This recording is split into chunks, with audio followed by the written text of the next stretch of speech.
Hi అండి, welcome to my channel అమ్మ వంటల వేదిక. ఈరోజు మన డే 16 వెయిట్ లాస్ అండ్ హెల్దీలో నేను చూపించబోతున్నాను జొన్నలతో చేసుకునే ఇడ్లీ. ఇది పెద్దవారికి కానీ పిల్లలకి కానీ ఎవరికైనా మంచి ఆహారం. ఇది ఎక్కువసేపు జొన్నలు నానబెట్టకుండా ఈజీగా ఎలా తయారు చేసుకోవాలో ఇప్పుడు ఈ వీడియోలో చూపిస్తాను. దీనికోసం మనం ముందుగా 1 కప్పు మినపప్పుని వాటర్లో నానబెట్టుకున్న తర్వాత ఇలా మిక్సీ చేసుకోవాలి. ఇక్కడ నేను జొన్న రవ్వ తీసుకుంటున్నాను, ఇడ్లీ రవ్వకు బదులుగా. ఇది ఇంట్లో చేసిన రవ్వ అండి.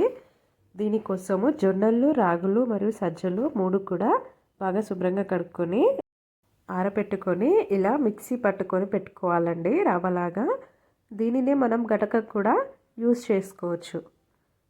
ఇలా ఇడ్లీ రవ్వకు బదులుగా ఈ రవ్వ యూస్ చేయడం వలన డయాబెటిక్ వాళ్ళకు కూడా చాలా మంచిది. ఇప్పుడు ఇది 3 కప్పులు తీసుకోవాలి. 1 కప్పు మినపప్పుకి 3 కప్పుల వరకు రవ్వ తీసుకొని ఒక హాఫ్ అన్ అవర్ పాటు నానబెట్టుకుంటే సరిపోతుంది. తర్వాత ఇందాక మిక్సీ పట్టుకున్న మినపప్పుని ఇప్పుడు ఒక బౌల్లోకి ట్రాన్స్ఫర్ చేసుకోవాలి. చూసారు కదా, ఇలా మెత్తగా మిక్సీ చేసుకోవాలి. ఇప్పుడు ఈ మిక్సీ చేసుకున్న మినపప్పు మిశ్రమంలోకి ఇందాక మనం నానబెట్టుకున్నాం కదా జొన్న పిండి, అది కూడా యాడ్ చేసుకోవాలి. ఇలా జొన్న రవ్వ మొత్తాన్ని కూడా దీనిలోనికి యాడ్ చేసుకొని బాగా మిక్స్ చేసుకోవాలి. ఇడ్లీల లాంటివి కలర్ మాత్రం ఉండదు, కొంచెం డార్కిష్గా ఉంటుంది. ఇలా మొత్తాన్ని కూడా బాగా కలిసేలాగా మిక్స్ చేసుకోవాలి. తర్వాత దీనిలోనికి 1 స్పూన్ వరకు సాల్ట్ యాడ్ చేసుకొని మరొకసారి బాగా కలుపుకోవాలి. సాల్ట్ మీ టేస్ట్కి తగ్గట్టుగా అడ్జస్ట్ చేసుకోండి. ఇక్కడ చూపిస్తున్న విధంగా మొత్తాన్ని కూడా బాగా కలుపుకొని నైట్ అంతా కూడా మూత పెట్టి ఉంచేయాలి. చలికాలం కాబట్టి పొంగదు అనిపిస్తే గాలిపోకుండా క్లోజ్డ్ బాక్స్లో పెట్టేసేయండి. ఇలా నైట్ అంతా కూడా వదిలేసేయాలి.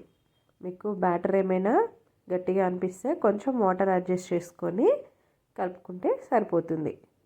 ఇప్పుడు దీనిని నైట్ అంతా కూడా మూత పెట్టి పక్కన పెట్టేసేయాలి. చూసారు కదా, నెక్స్ట్ డే మార్నింగ్ మనకి ఇలా మూత తీసి చూస్తే ఇలా పొంగిపోయి ఉంటుంది. మీకు నార్మల్ సీజన్లో అయితే ఇంకా బాగా పొంగుతుందండి.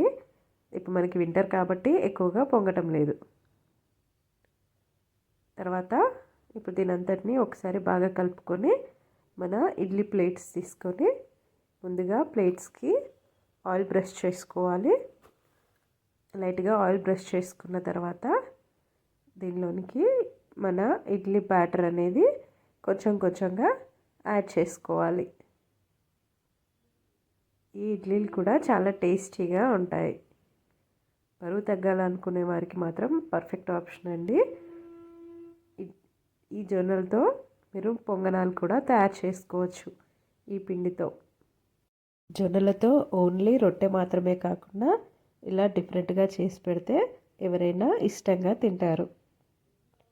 ఈ విధంగా పెట్టుకున్న తర్వాత మిగతా ప్లేట్స్ అన్నిటికీ కూడా ఇలాగే ఆయిల్ బ్రష్ చేసుకొని అన్నీ ఫిల్ చేసి పెట్టుకోవాలి. ఇప్పుడు ఇడ్లీ పాత్రను తీసుకొని దానిలోనికి 1.5 గ్లాసుల వరకు వాటర్ యాడ్ చేసుకోవాలి.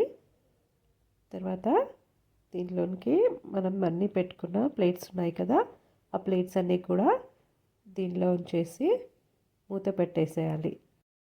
ఇలా మూత పెట్టి స్టవ్ ఆన్ చేసుకొని 10 నుంచి 15 నిమిషాల పాటు లో టు మీడియం ఫ్లేమ్లో ఉడికించుకుంటే మన జొన్న ఇడ్లీలు రెడీ అయిపోతాయి. చూసారు కదా, ఈ వీడియోలో చూపించిన విధంగా జొన్న ఇడ్లీలు రెడీ అయిపోయాయి. ఇప్పుడు దీన్ని మరొక ప్లేట్లోకి ట్రాన్స్ఫర్ చేసుకుందాము. ఈ విధంగా మన జొన్న ఇడ్లీలు అనేవి రెడీ అయిపోయాయి.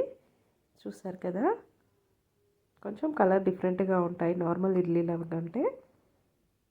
ఇవి చాలా సాఫ్ట్గా ఉంటాయి, చిన్నపిల్లలు కూడా ఇష్టంగా తింటారు. ఈ జొన్నలు తినటం వలన జీర్ణక్రియ కూడా బాగుంటుంది మరియు బరువు నియంత్రణలో ఉంటుంది. ఇంకా డయాబెటీస్ ఉన్న వారికి కూడా చాలా మంచిది. చూస్తున్నారు కదా ఇడ్లీ ఎంత సాఫ్ట్గా వచ్చిందో. మీరు కూడా ఒకసారి ట్రై చేయండి. ఇది సాంబార్తో కానీ చట్నీతో కానీ తీసుకోవచ్చు. మీకు ఇలాంటి మరిన్ని హెల్దీ రెసిపీస్ కావాలంటే మన ఛానల్ని సబ్స్క్రైబ్ చేసుకోండి. Thank you so much for watching.